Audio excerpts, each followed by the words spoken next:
All right, that's fine. We can handle that. So, we heard earlier about Jerron McPherson playing at the nickel a little bit. I know you're more at the outside corners, but how's he done at that position for you guys? He's done a great job. When we had the opportunity to get him back healthy, that was one of the positions that we talked as a staff about getting him in there to be able to play because of his ability to be able to play man, and then his ability to be able to fit into the box and tackle. He provides just what Walt provided at that position. I remember last spring you saying you would arm wrestle to Coach Walt. Now you get to, what's it like having him? Well, I mean, what did you think that? Right? So, no, it's a good situation. Just like I've talked before, and Coach Hazelton and I have gone round and round as to what is the best position for Walt to be able to help us the most. And it's been corner, but there'll be some packages in the future where we'll move him inside, and then that'll give the opportunity for other guys to be able to play at corner.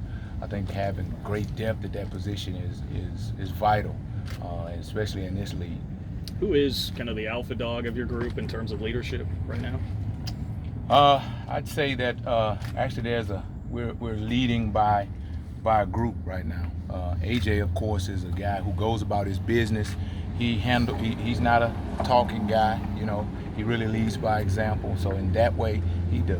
Kevion McGee is a guy. He's more vocal, right? Lance Robinson is a little bit more vocal. Lance is a young guy, but he's played a lot, and he's spirited and enthusiastic. So there's a few guys in that room who do a good job at the appropriate time of stepping out and leading, and I like it that way. I like it that way. Is Logan Robinson in a spot where he could, Logan Wilson in a spot where he could still play perhaps early as a young guy here? Well, that's kind of the plan is to see if we can get him into a situation with the new red shirt rule. Mm-hmm. We're going to utilize that as best we can with a guy like him. So we're giving him as many reps as we can, but he's a freshman, right? And so sometimes he's out there spinning in a circle, but you see things that you don't have to coach. And a freshman, you see him, and that's encouraging, that's exciting. So yes, he's a guy that we would like to see if we can use him this season. Last year, the defense finished around middle of the pack in the Big 12 in terms of forcing turnovers. Coming into this year, what kind of things are you all doing to kind of create more? Well, that's one of the things that in different places in my career, we've led the country, and we've been in the top 10 in the nation in creating turnovers. So I think it's an attitude. It's continually pushing it, which our coaches do, and our players believing that that's something that they can be good at, and that's, I think that's what we've seen throughout the course of fall camp is our guys going after the football, finding ways to create turnovers, to get the ball back to our offense. So we'll just keep pushing it. We'll continue to drill turnover drills, and we'll get excited when they create turnovers, and there'll be accountabilities when we don't. You mentioned that you and Coach Hazelton have kind of gone around about where Walt might fit best. Is there ever any talk with him about, well, Walt, where do you feel most comfortable? No, we don't want to hear from him. No, but Walt's a guy who wants to help the team. So what his answer would be. His answer would be, where do I help the team best? And that's when we talk. That's what it's centered around, is where we help the team best. So Walt and AJ right now are your starters at corner maybe, but Right. Who else right now is in that rotation? Well, I'm looking at Jason Ray as a guy who can come in on Thursday.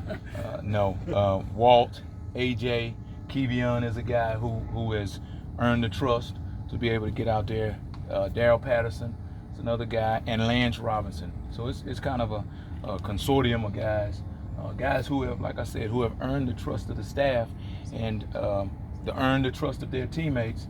And we're still in fall camp, so we're still fighting for those positions. But if I had to choose a group of guys to go to battle with, those would be the guys right now that I'm excited about doing it with. What are you looking for in terms of physicality versus coverage skills from the edge?